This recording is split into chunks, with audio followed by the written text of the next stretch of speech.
My name is Jillian Perrick, and I'm a lover of all things orange chocolate. Think One Tree Hill is way better than the OC.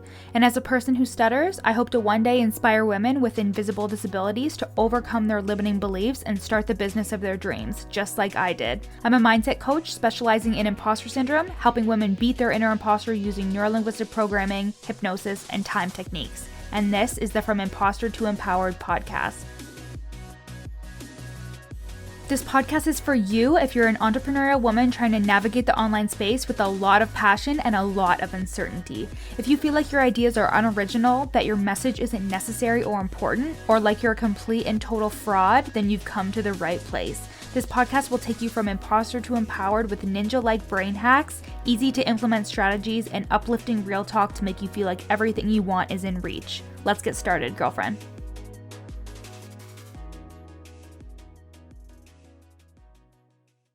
Hey everybody, welcome back to the From Imposter to Empowered podcast with me, your host, Jill, at your coach Jill on Instagram. If you don't follow me, you probably should be because all the best shit goes on there. We talk about Rhonda, my inner imposter, and she's a huge hoe, and I made a TikTok and now I have to do some, oh my god, is anybody else on TikTok? Because if you are, please find me. It's going to say your coach Jill. I just made the mistake of calling myself Jilly Beans with a Z 23.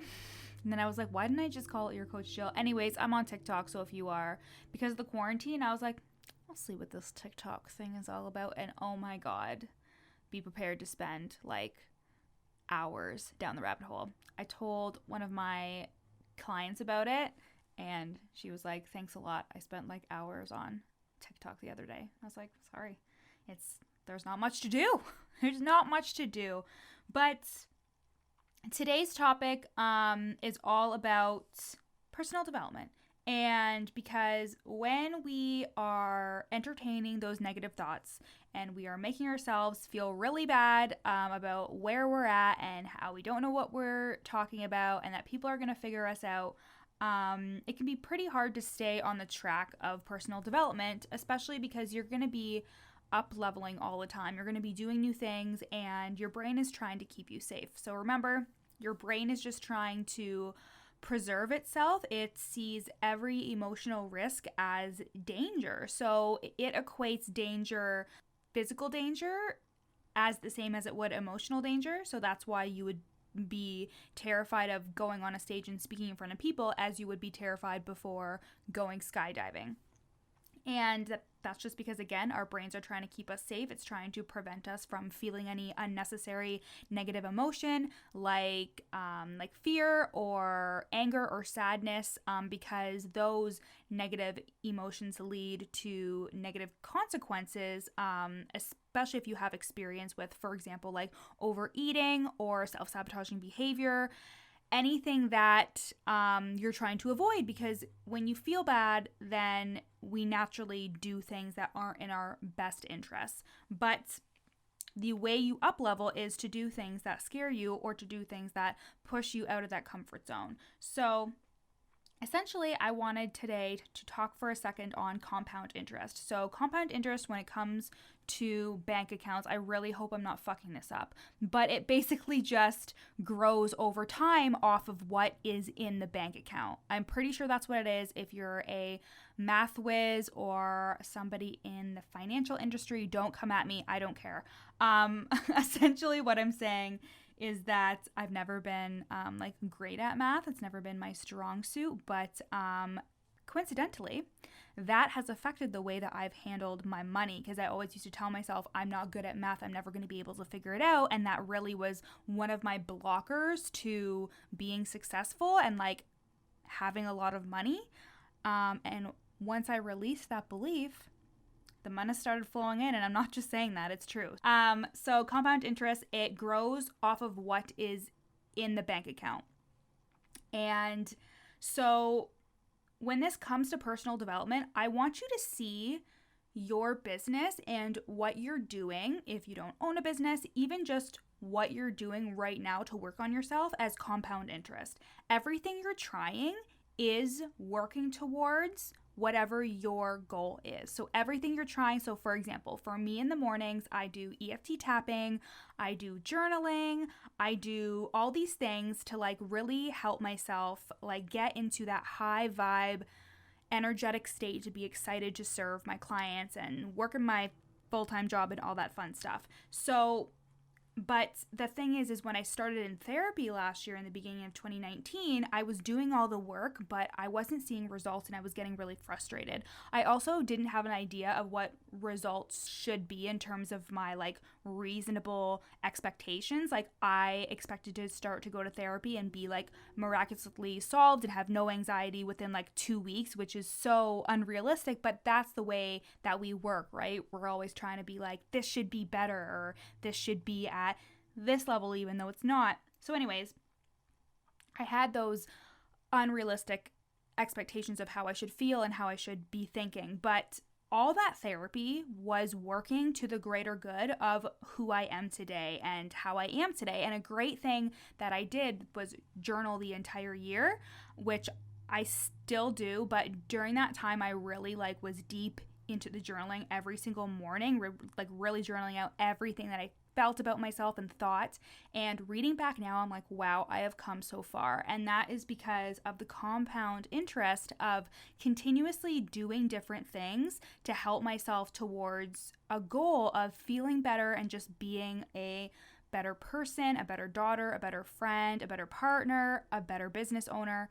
And the same goes for your business. So it's not just about personal development. The same goes as well for your business. You may think that nothing is working and you're trying all these things, but it is working. Everything is working. And when you have that belief that even if something doesn't necessarily work out in the way that you want it to, like I've hired people that haven't worked out, or I've bought a website that I ended up just like leaving and buying another one, but all of these things have contributed to me learning so much about myself, about the way businesses work, about processes, about technology. Like if you told me that when in like 2017, when I even started playing around with a website, that I was going to be really good at coding and SEO and all this stuff, I'd be like, okay, yeah, when? But it just comes with time. And I think patience is something that is lacking in the coaching industry right now, because there's so many people being like, I made this much and this much in 6 months, and I did this and this in 6 months. But the real things that we should be focusing on are the little things that we have started to teach ourselves and the things that we have improved on over a period of time, because you're always going to be improving. You're always going to be looking to the next thing.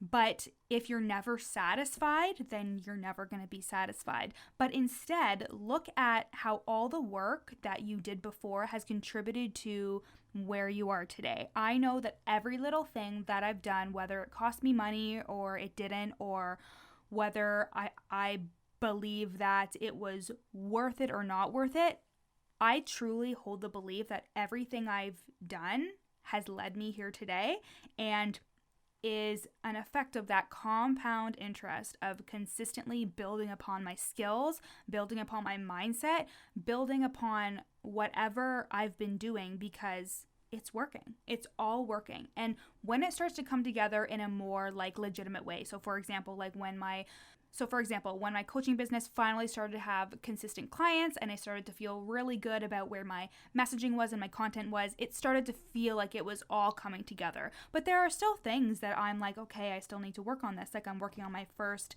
passive product and I'm like, fuck, like this is feeling like it's taking forever. It's just because I've had the idea for forever, but I haven't been working on it forever. It's been like 2 weeks and I'm still so frustrated. And then I have to remember everything I'm doing every single day is working towards the greater good and for my greater good. And the same goes for like doing your list at the beginning of the week. If you feel super overwhelmed and you feel like I'll never get all of this stuff done, break it up into chunks, because when you do small steps and work towards a project, you have more wins under your belt. So like, let's say for me, I'm like, I'm gonna build a course and I build 3 modules of my course for an entire day where I have calls and my full-time job and all that stuff. I would be so upset at the end of the day. But instead, if I wrote upload video to first module and post the worksheet, and I did it because it would take me like a reasonable amount of time, I would feel so good about checking that off, because it's those small steps that are leading me to where I want to be, which is completing the course and being done with it. I'll let you guys know when that course is available. By the way, it's going to be a mini course, and it's going to be amazing, and it's going to be low tier, so everybody can get their hands on it. The course is going to be low tier, and it's going to be amazing, and it's going to be for basically anybody. I'm going to like target it more to entrepreneurs, but I truly think that anybody can benefit from this work. I think that's all that I wanted to say today, was like the effect of compound interest and how like everything you're doing is building upon like what you're working on, and nothing is a waste of time when it comes to your personal development, because all the things that you're doing to work towards feeling better and being better are working. Like, I just don't use EFT. Oh, this is what I was gonna say, because I talked about this on an Instagram live, but I was saying how like no one thing is going to solve your problems ever. No one person, no one thing, no one course, no one webinar, no one client, no one thing is going to change your life. You are responsible for changing your life.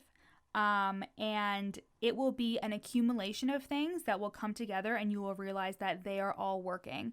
And so, for example, EFT tapping, amazing tool. I use it every single day. I encourage my clients to use it. It is one of the things that has really helped me with my own imposter syndrome and those negative beliefs.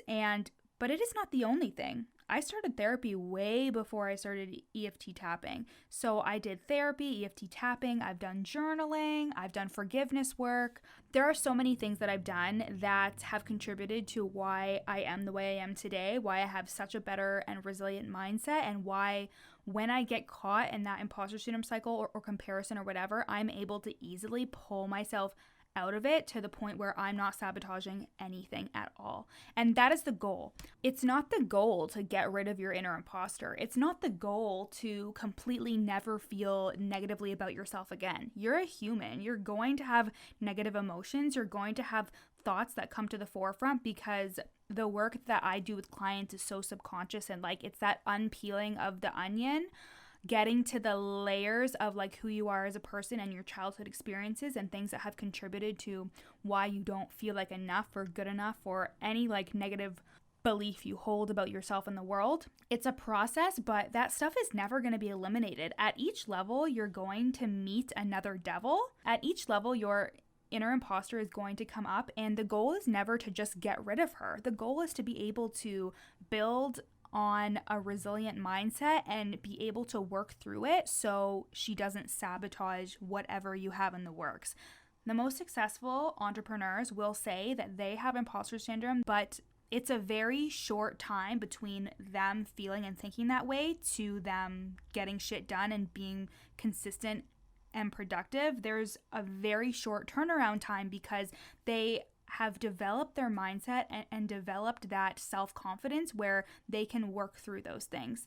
And I think that's really important for you to know, is that like it's not going to be this be all end all come to Jesus moment where we're going to be like, I feel so good about myself and nothing is going to faze me, not one thing at all, I am so perfect.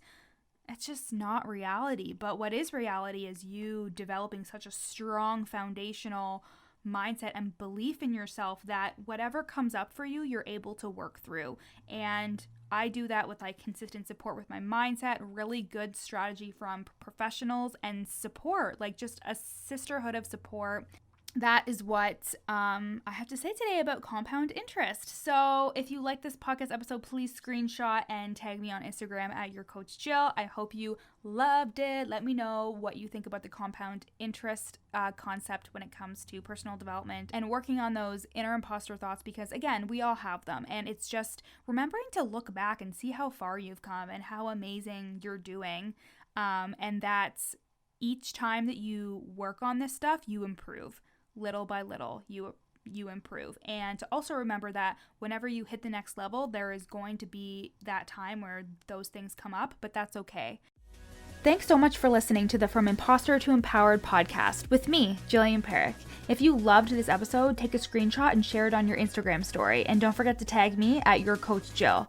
Of course, I'd love for you to rate the podcast 5 stars and leave a review. And if you screenshot your review and send it to me at Your Coach Jill on Instagram, I'll send you a free gift.